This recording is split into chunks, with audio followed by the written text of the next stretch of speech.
Welcome. I'm Anne Wood. I'm the Senior Director of Trip Development and Operations here at Mountain Travel Sobek.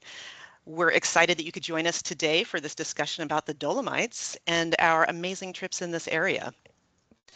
The Dolomite Mountains are a UNESCO World Heritage Site, most famous for their uniquely stunning landscapes and also world-class hiking, incredible food and wine, and a history-rich culture. To tell us more about this beautiful part of the world, I'm pleased to introduce our featured speaker, Travis Wardell, MT Sobek's Program Director for Europe. Travis has recently returned from hiking in the Dolomites and will share his insights on what makes this destination so special. Travis, over to you. All right. Well, thanks for that, Anne. It's great to be here. Welcome to everybody who's joining us today. Hopefully, I can help illuminate the region in collaboration here with Anne for those folks who are curious to know more about the Dolomites. As Anne mentioned, my name is Travis. I have been here at I've been here at Mountain Travel Sobek now for a little over 2 years, though I've been working in tourism for more than 15 years in a number of different capacities, all the way from trip leader to building trips like these in the Dolomites. And the Dolomites are just a truly unique region, really breathtaking. They hold a special place in my heart, and I'm excited for the opportunity to talk about it a little bit. So Travis, where exactly are the Dolomites? The Dolomites are in northern Italy.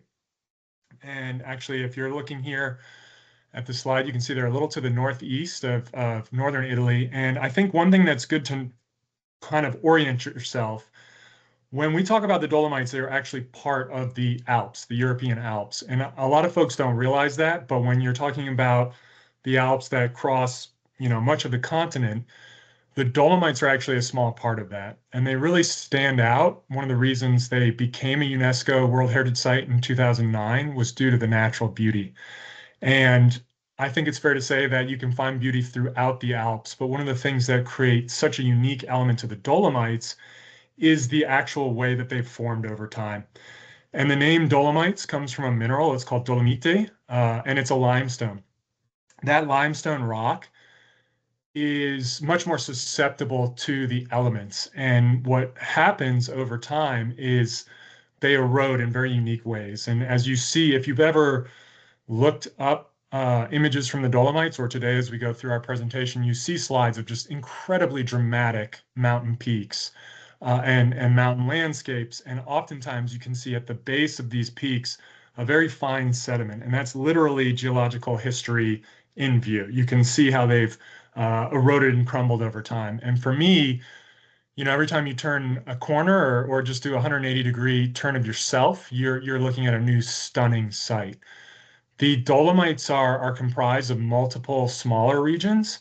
And one of the things that's really special about this, too, is all of these smaller regions, these little provinces, have different influences that have evolved over time. That's something we'll talk about here today. There are a number of key towns. A lot of times you'll hear people talk about Cortina d'Ampezzo. That is often referred to as the Pearl of the Dolomites. And you can access the Dolomites from a number of different places, but I would say if you're coming from an international destination, a lot of times the easiest way to do this is to come in and out of Venice, which is exactly how our 3 current itineraries operate. Getting around to and from and within the Dolomites themselves can be a little challenging, just given the mountain roads, having to leverage multiple forms of public transportation. But it's much simpler if you can take advantage of something like we offer, which are these shuttles to and from Venice, and then designing the transportation throughout the trip. Travis, you've hiked in a lot of mountains, the Julian Alps, Monte Rosa, Mont Blanc. What is so special about these mountains? Why go to the Dolomites instead of anywhere else? Well, I think one of the things that always jumps out to me for sure is the natural beauty. And I guess just to further elaborate, I mean, if you look at the image there in the bottom left, that's the peaks we refer to as Tre Cime. And you can see what I was just talking about, that base layer that's actually looks like a fine dust. That is how those mountains eroded over time. And it's truly a breathtaking place. It's a destination where whether you're in the valley floor or up at a mountain pass, every image you see has the potential to stay with you for a lifetime.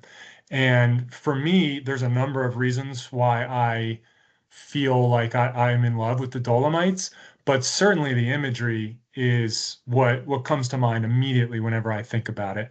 I think about these landscapes which really have the potential to make you rediscover your love for our planet, while at the same time being convinced you're not on it. It feels as if you are at times in a totally different galaxy. I mean, some of these landscapes kind of have a lunar feeling to them, but at the same time, they're so rich, they're so vibrant. There's wildlife, floral beauty. It's really spectacular. I completely agree. Let's see, the Dolomites are sort of cultural crossroads. Can you talk about that a little bit and tell us how this might actually shape the experience for travelers in these mountains? Absolutely. And I love the concept of a cultural crossroads being referenced here. I think it's easy at a glance. You look at a map, you see it positioned there in Italy, and you have a very simplistic view of the region, and that's perfectly normal. It's okay. It's part of Italy, and therefore everything I associate with Italy must be what the Dolomites are.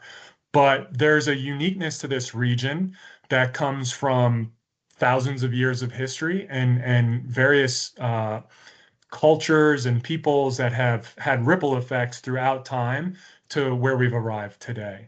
For instance, this woman here on the left, she's wearing traditional Latin garb. Before going to the Dolomites, I had never heard of the Latin people. I wouldn't be surprised if many folks today here joining us are unfamiliar with them. So there are some 30,000 people still today who associate as Latin. It has its own language. And this goes back all the way to the Rhaetian people. The earliest settlements for the Rhaetians were dated back to 1700 BC. And then meanwhile, throughout time, you have the Roman Empire growing in strength and territory. And as the Romans continued to expand, they would absorb the peoples that they came in contact with. And as they went to the mountains of what is now northern Italy, they encountered the Rhaetians, and the original language that they spoke, combined with ancient Latin, is said to have developed the Latin language. So this is just one small region of the Dolomites. You see similar stories where you might have dominant cultural influences that are a little in difference to another valley, for instance. So another part of the Dolomites is a province called South Tyrol. Now this area of the Dolomites was originally part of the Austro-Hungarian Empire. It wasn't annexed into Italy until 1919 after World War I. As a result, meanwhile, you're here in Italy, you're in these spectacular Italian mountains, but a lot of the folks here identify as Germanic. It's not uncommon for German to be the first language of people here. And then you have those ripple effects through various parts of the culture as well. Meanwhile, you have something like Cortina, which I referenced earlier, and this is very much an Italian feeling town, an Italian forward culture. But going back to what makes traveling in the Dolomites so special, it's the ripple effect all of these have on each other, and the potential when you're hiking and exploring in the region to suddenly find yourself being exposed to new languages, new food items when you're just passing through different valleys. Well, let's talk about the food, Travis. I've traveled through almost every region in Italy. My family's Italian. I've spent quite a lot of time in that country. So I know these might be fighting words, but I personally think that you will find some of the best cuisine in all of Italy right here in the Dolomites. There, I said it. I mean, this is a part of Italy that is home to winemakers, beekeepers, dairy farmers, cheese makers, bakers, salumi makers, and an abundance of natural mountain herbs that are used in just about everything. It's all about richness and flavor, and it's very farm to table. Do you agree? I certainly do agree. I think I have to defer to you on identifying the best cuisine of Italy. I think you've explored more of the country than I have. But what I feel absolutely confident saying, I mean, that's certainly been my experience in the region. And if I'm thinking about the cuisine in this area, whenever I've had high expectations, they've been met. Whenever I've gone in somewhere with your average expectations, they've been exceeded. And again, much like I think we can kind of tie that back to what I was just saying about personally. I find my experiences dining and drinking around the world are always greatly improved when it's one of those cultural crossroads, when you have different peoples and cultures interacting with the cuisine of another, and over time slowly iterating, kind of taking the best from one and incorporating the best from another. And I think you definitely see that here in the Dolomites. You have a wide variety of options. Some things that are very unique to the area. For instance, top right there, I think it's okay to say, hey, maybe that's not the most appetizing looking thing I've ever seen. However, they are extraordinary. They're delicious and they're very typical to this area. They're in Italian, they're called canaderli, and canodel in German. And what they are, yeah, it's well, and that goes back to what I was saying, right? There's probably a Latin name for it as well that I don't know off the top of my head. But these are dumplings, and certainly not like the dumplings we might associate with various parts of Asia. These are generally made from flour, bread, maybe potatoes, and they're a very rich and hearty mountain cuisine that can sustain you for a long time. And depending where you are, someone might have their specialty. It might be with speck, which is kind of think chopped up bacon. One that I like a lot is with just a spinach and cheese combination, which is I think what we're looking at here. But you also still get the absolutely beautiful pastas that you find or can rely upon when traveling in Italy. I find a lot of various mushrooms are incorporated into the cuisine. And honestly, for me, I like to think that there's great food throughout the Alps, but personally, when I finish a hike, I'm pretty delighted to have the option if it's a cold evening to have a Italian red wine. But if it's a beautiful summer's day, like we're looking at here, you have these Germanic influences on the beer, and you can have a truly exquisite Pilsner. So I don't know. I mean, there's no shortage of wonderful food to experience here, and I definitely think that's part of what makes traveling to the region so special. And I feel confident on all of our itineraries. You'll really have some special food. And good beer. Yeah, good beer for sure. Okay, let's see. Something that I think is very cool about this area compared to other mountains that I've been to is just the accessibility of the hiking.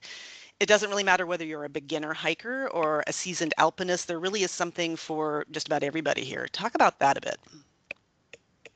Absolutely. I mean, I think you stated it really well right there. It's a region that has alpinism, mountaineering, hiking has been uh, a sport and a passion and a hobby for people in the area and coming from afar for, more than a century at this point. So the options are seemingly limitless. And from an accessibility standpoint, you can find these extraordinary trails that follow mountain rivers in the valley floor, and are a little more approachable if you are a bit intimidated by going into the higher altitudes. But at the same time, then, you can find these via ferratas if you've ever heard of them. The Iron Ways is what that translates to. And you have literally like courses designed all the way up in the peaks where you have to kind of latch in and traverse. And you don't have to worry. That's not something we're going to surprise anyone with on any of our itineraries. Usually we will find something in between, of course. And you have all sorts of ways to get high quickly in the mountains. You can leverage gondolas or lifts, whatever your word of choice is, which might help just kind of cut off a really big climb that perhaps isn't as scenic. We still will, of course, incorporate climbing as well, but it's just, I think it's really beautiful to have this incredibly well marked, logistically well laid out network of trails. And I feel like it's very hard to get lost because things are so well marked. But at the same time, it could be easy to get overwhelmed or feel like you're lost because there are so many options in different junctions. So obviously, that's a great reason to travel with the types of world-class guides that we provide, and we always try to identify. So when you're out there with our guides, you're really getting the best of this accessibility. You're getting a wide range of trails and experiences, and you can, hopefully avoid the some of the crowds as well. One thing to talk about is in general, I would say if you want real granular detail on a specific itinerary about the elevation on our trips, you can always call in and talk to one of our trip consultants. But we are more or less operating between 4,000 and 9,000 feet, somewhere usually in the middle. I mean, I think off the top of my head, the hut to hut trip maxes out just shy of 8,800 feet. So you do get a wide variety there as well. Perfect segue, Travis. You've shared a lot of what makes the Dolomites an ideal place to go. We're convinced. Now tell us how we can experience the Dolomites with Mountain Travel Sobek. Yeah, I'd be glad to. I think this is a great time to mention the fact that we have at Mountain Travel Sobek a really deep history in the region. We first started operating trips in the Dolomites all the way back in 1973. So while two of the itineraries I talk about today will be new and new in 2025, they are founded on decades of experience and relationships that we've built in the region. At the moment, Mountain Travel Sobek offers three itineraries in the Dolomites. And the one that we have been offering for the longest and is just consistently very popular with our guests. They're very attractive when considering how and when to visit the region, but also the feedback we get is this first one, the best of the Dolomites. And I think the way I like to think about the itineraries we've built for the Dolomites are if you've been and you've fallen in love with the region, they're great ways to revisit and kind of tap back in, but they're also perfect for your first experience. And perhaps none are better than the best of the Dolomites. The way this trip is laid out, it's a 9-day trip that spends its evenings in three different locations. So it operates 3 nights in one place, 3 nights in another, and 2 nights in another. And going back to what I was talking about before, that's strategically set up to sort of design you to have those stays in these areas that skew a little more towards the Latin people, a bit more towards the Germanic influences, and a little bit more towards the Italian influences. From these trip anchors, these bases of operation, which on this trip in 2025 are all 4-star accommodations, family run, just really special properties, and just with charming staff and perfectly situated, you are able to use those as an operation, or excuse me, as an opportunity to get out and explore various regions. You can see it's a level 4 trip, so anyone that's never traveled with us before, uh, Mountain Travel Sobek uses a scaling system to sort of at a glance give an indication of what you might expect from the physical demands of a trip. That's level 1 through 5. And that is determined off a number of different factors. We try our best to make it perfect, but it is always hard to nail it perfectly. But it takes into account the elevation you're hiking at, the climbing and descending, the type of terrain, um, uh, the just time on your feet, the expected time on your feet throughout the day, and also even accommodations can play a part. For instance, with the hut to hut, if you're changing inns most every evening and it's simpler accommodation, it might be incorporated into that leveling system. Yeah, certainly something for everyone, both in terms of activity and in accommodations. Maybe tell us a little bit more about our premier lodging trip. Absolutely. Excuse me. So the Dolomites hiking with Premier Lodging, this, I feel like it kind of says it in the name, right? This is another trip that's perfect if you want an introduction to the region or you want to revisit. We are finding that more and more guests, I think our guests really exemplify a wide range of interests, but we are finding there's an increased curiosity and attraction to kind of higher end properties. So we wanted to offer that as an option as well. So this particular trip stays in all five-star properties. Another big differentiator between the previous itinerary, the Best of the Dolomites, is we also utilize and explore briefly another part of Italy as well. So like all three of these trips, they go in and out of Venice. But when you start on this trip, you will go to a small old little town called Foligno, which is in the Prosecco region of Italy. You'll have an opportunity to ease into the trip a bit, get over your jet lag with a hike in the Venetian Prealps, and on a clear day, you can kind of you see where you're headed next and into the higher peaks. You'll have a prosecco tasting. You stay at a lovely little relay and chateau property that's full of unique character and qualities. And then we move on to the rest of the trip, which is spent in the Dolomites, which is then 2 nights in one spot and 3 nights in another. And even in a similar manner to Best of the Dolomites, we're trying to set folks up on those other 2 stays to really just be immediately exposed to these different cultures. The You'll see that this is a level 3 trip. The hiking is still absolutely stunning. You'll still visit a lot of those iconic destinations that people are looking for in a trip to the Dolomites, Tre Cime, Cinque Torre. You have the Prolongia Plateau on this one as well. But one of the reasons this is a level 3 itinerary is because in the Dolomites, the hotels have pretty impressive spas. And we want people to have the opportunity to get back early enough in the day to take advantage of that if they want. And that's, all of that's the sauna, steam room, whatever, the pool. But also, if people want to schedule a massage or anything like that, we are sort of operating from the assumption that that is going to be desired by a number of folks. And so we just want to facilitate that right from the jump. Yeah, that's what I love about our premier lodging portfolio, actually. The whole assortment is basically a combination of a typical mountain travel Sobek trip with activities, typical activities, hiking, trekking in the mountains, no change there, but with a sort of restorative aspect in the afternoon with the slightly elevated accommodations. It's really the best of both worlds. Love it. So then next would be something different, our hut-to-hut journey in the Dolomites.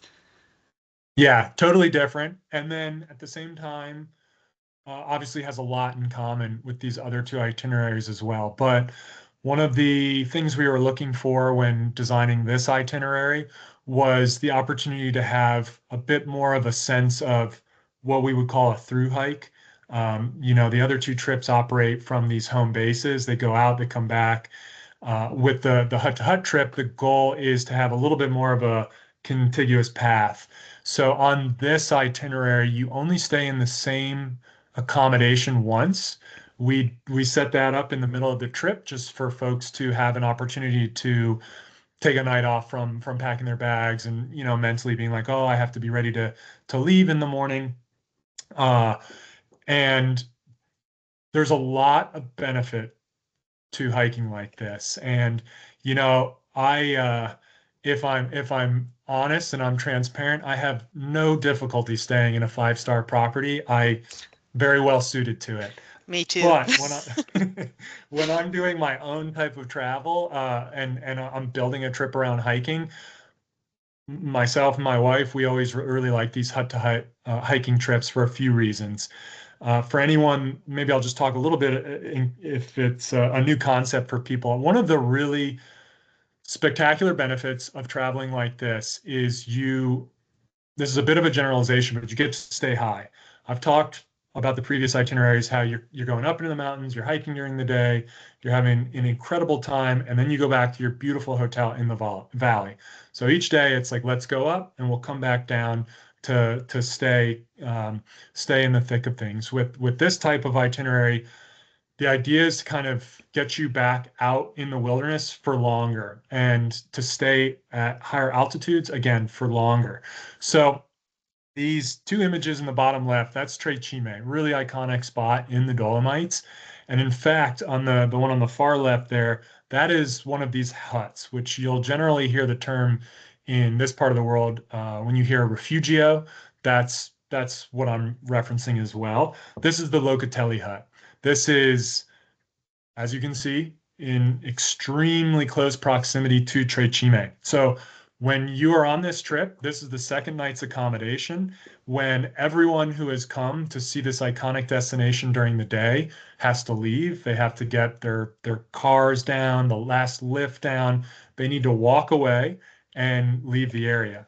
You will be staying in this accommodation, and you can have it more or less, with the other people in the hut to yourself for the sunset, sunrise, and it's that type of thing that's really special. And then when you talk about the hut experience, it's a really iconic way to do this type of traveling in the mountains of Europe. It's not exclusive to Europe, but it's very much a part of the history where you just have this beautiful sense of camaraderie and spirit with everyone that's staying in in the um, in the hut itself. So what I mean by that is, well, you'll have a communal dining hall where our group will stay together. But what you often find is this is the home base for anyone who the next morning is going to summit one of those peaks. It's the home base for anyone who's going to continue on hiking the next day. It's the home base for anyone that just went up and wanted to stay a night in the mountains. And you have people from all around the world doing this, and you find English is often the common language. Sometimes you can't connect with everyone, but everyone pulls out their map and they talk about, where they come from the day before, where they're going the next. And this is something that some of my most cherished memories from hiking in Europe come from, this type of hut or refugio experience. That can also correlate to the bedroom style on these trips, where you have a shared bunk room. On our itinerary in 2025, all of the evenings in the hut will be in four-bed dormitories maximum, except for one night where you may find yourself in 6 or 8 beds. Now, the way we set this up is the staff will fill those rooms with your fellow MT Sobek travelers. However, just do want to call out, if we don't fill every bed and there's a weary traveler at the end of the day needing a place to stay for the night, you may be sharing a room with them. And again, for me, this is a really unique and special element to just have the type of interaction with somebody at a very base level, you share a passion and interest in, wanting to be out in the wild, wanting to stay up high, and just having a bit of an adventurous spirit. So I think it's a really lovely complement to the other two itineraries. And as you can see, what we've tried to do here is build 3 trips that really complement each other and ideally are well suited to everyone. And this is a level 4 trip. This is an itinerary where it's good to know, it's not really that plausible to skip a day. If you want to take a rest day, the other itineraries can be great for that. But it's not always something you'll be able to do here because you're just more remote. It's hard to kind of stop in the middle. So if you have questions about any of these itineraries, obviously we can try and answer some today. But if you really want to dig into them, our team is great and they can really help you out with that. Wonderful. Thanks, Travis. Yeah, something for everyone. The Best of the Dolomites trip is one of the best trips I've ever done. I've been with the company for a long time, and so I can tell you it's a winner. Premier lodging for those who want a bit of a more restorative and elevated experience. And I think the hut-to-hut experience is a little bit like an old summer camp for grown-ups or something like that. Plus, the stargazing must be outstanding up in those Oh yeah. mountains in the middle of the night with no city lights. Sign Absolutely. me up. Thank you. Let's move on just a little bit and talk a bit about guides. Mountain Travel Sobek is known for working with guides who actually live in the destination country, and therefore they bring a certain level of local insider expertise that can't really be matched by a visiting trip leader. Tell us about our guides on this trip. I mean, that's a great call out. I think, what a novelty to feature people who are from the region or have been living in the region for decades to be the ones to try and open the window into the culture and history of a place. This is something that Mountain Travel Sobek has prioritized throughout its history as a company, and it's continued here in the Dolomites. So. These are three guides you'll see featured on our website. They're a wonderful crew. We do offer a lot of different departures in the Dolomites. So I think next year we'll probably have a rotating cast of 8 to 10 really consistent guides who we spend a lot of time working with and building relationships with. But I think Luca, Chiara, and Loris here are a perfect example of the type of guides we use in the Dolomites and throughout the world. And I've actually been really fortunate to hike with all three of these folks, and they're all very unique individuals, and they offer really so much. I think Luca there on the left is kind of a perfect example of how eclectic the team can be that we've cultivated and worked with. Luca, in addition to being a certified mountaineering guide, he also teaches mountain rescue in extreme situations, like actually teaches these types of classes. But at the same time, as a classically trained musician who worked in a symphony orchestra for 15 years, was living in Salzburg for a long time doing that. And Chiara and Loris are equally unique. I mean, I'm I don't want to get it wrong, but I think Kiara may have actually summited that peak behind her. I know she does a lot of like actual mountain climbing as well. Loris is, as you can see, he's out there in the winter right there, having been out exploring. He also teaches mountain rescue. They're just a great group of people, and I think what better way to have a region like the Dolomites, which has so much cultural nuance that we've talked about, have it really presented to our travelers in a way that's digestible and fun and special. What a way to do it with folks like these. And many of our guides we've been working with for years, if not decades, and they're really a part of the Mountain Travel Sobek family. They're not strangers to us. We know them really well. Great team there. Thank you, Travis, for Yeah, that. absolutely. I actually reached out to Luca today to tell him we were doing this, and I remembered he was getting married last fall, so I checked in on that as well. All is going well. Well, Luca, if you're watching, hello. Okay, so what's next? The Dolomites have been very, very popular for us and sure everywhere. But because of that, how far in advance do you recommend that people sign up for one of our trips now, Travis? Is there even still availability in 2025, or are we out of luck? We're definitely not out of luck. We're in luck. All three itineraries have availability, and they have availability in numerous months. Um, that said, we have sold out trips of Best of the Dolomites. We have sold out trips of the Premier Lodging trip, and it's the type of region where you don't really, on a whim, get more departures too easily because they're so popular. A lot of these hotels book out pretty far in advance. So what I would say is we certainly can't guarantee it, but we've been able to get people on trips as recent as or as close as basically a month from departure. But I would say the earlier you book, the better for a number of reasons. One, you just have the peace of mind. You get the bonus of having something on the calendar to look forward to. Also, you don't have to worry about your preferred date suddenly being gone and having to join a wait list, which is an option if only one date works for you. You can ask to be added to the wait list, and when a cancellation occurs, we can reach out. But I think it's also important to think about it in terms of training and preparation. If you're not someone who hiking is a regular part of your life, or you're like a lot of our guests who live in Florida or Kansas, where mountains aren't necessarily right in your back door, having it on the calendar and being able to think about how you might want to prepare is really advantageous. It's something we're happy to help with and advise on as well. Personally, when I'm planning a big trip, I like to think about it at least if I can 6 months out and think about how am I going to really be sure I'm in the best shape that I can be to take advantage and have the most fun. Because what I don't want to give the indication of is if you're not in top tier shape, it's not the trip for you. We're very good at accommodating a wide range of physical capabilities, but it's just a good way to think about it is if you've been hiking for a few hours and you get to that mountain pass, are you totally pooped and your head's down and you're chugging water and you're trying to recover, or are the hands on the hips and are you looking out and really being able to enjoy everything? Um, so I think booking early is great, but there's options. Yeah, and make the training part of the fun. It's a good excuse to get out in your woods with your friends and talk about your travels that are coming up.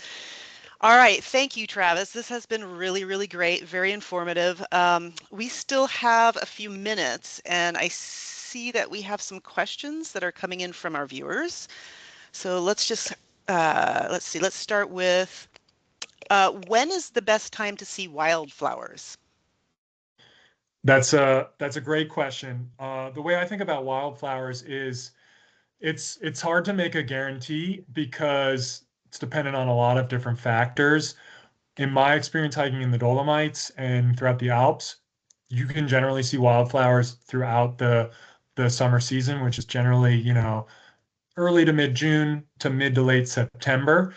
But if wildflowers are a passion of yours or a priority of yours, I would encourage folks to book a little earlier.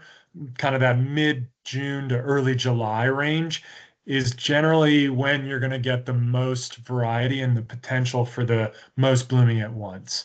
But again, I mean, you have wildflowers that don't bloom until later in the season. So you'll generally get to see them year round, or excuse me, Uh, throughout the summer. Great, thank you. Next question. Are there are there steep parts of the trail, and what are the trails like in terms of scree, roots, or rocks? I think it's fair to anticipate steep sections on all of our itineraries. Again, going back to the premier trip, that's a level 3, so maybe a little less of that. But yeah, I think it's fair to anticipate steep climbs, steep descents.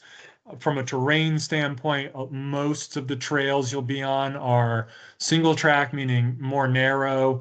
You'll find, I think you should think about it in terms of, yeah, absolutely, there can be some scree.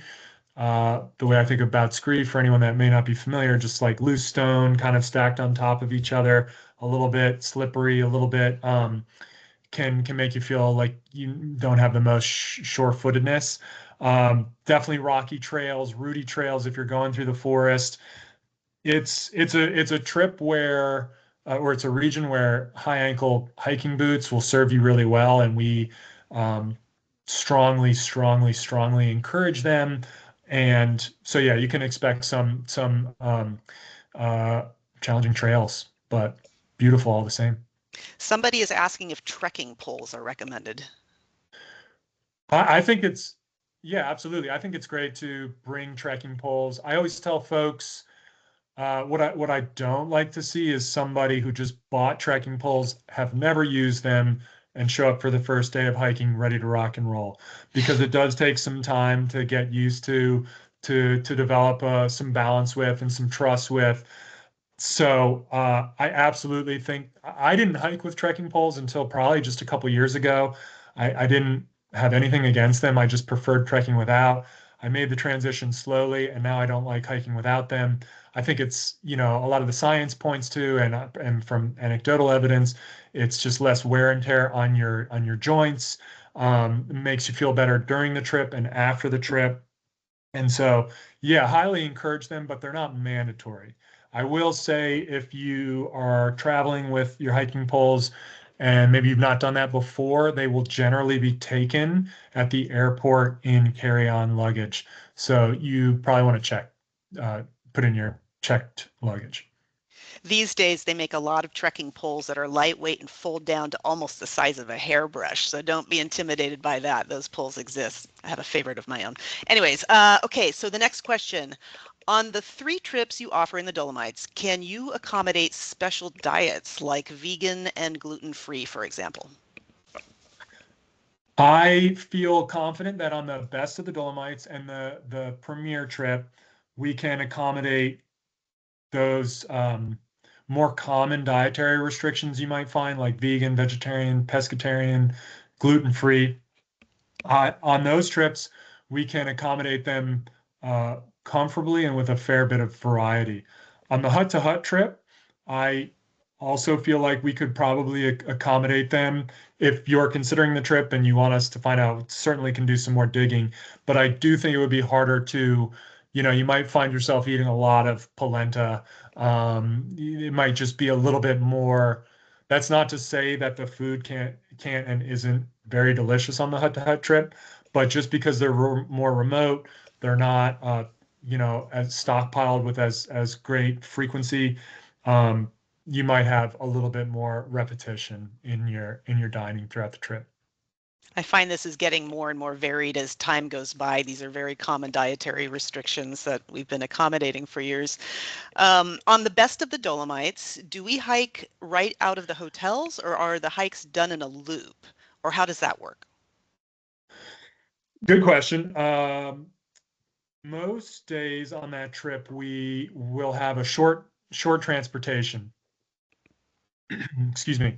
There is the potential on occasion to start your day from the hotel, but we do have a lot of short 5 to 15 minute transfers to get to the ideal starting point, to skip walking through town to the trailhead.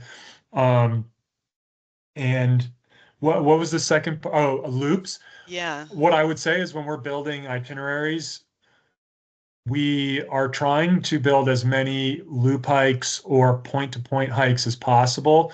So you definitely see that on these itineraries. You see a loop hike where you're not retreading the same ground, or we start you here and you're hiking through the mountains and you end in a different mountain town or at a different trailhead, and the transportation is already there to whisk you back to your hotel or onto your next hotel. In that type of situation, if you're transferring hotels, your luggage has already been sent forward and will be there when you arrive. It sounds to me like maybe the concern might be how much time is spent in a car. You kind of touched on that. Do we just go door to door or do we have to transfer? And the last question that I have right now is, are there any long transfers by van to trailheads, specifically on the Best of Dolomites or the Dolomites Premier Lodging? I guess long is relative, right? But I think of course the longest journeys are going to be at the start and end of the trip, coming and going to Venice. But that's not exactly the question. The I'll be honest, off the top of my head, I can't think specifically of our longest transport time, but I want to say not more than an hour. I think it's less actually.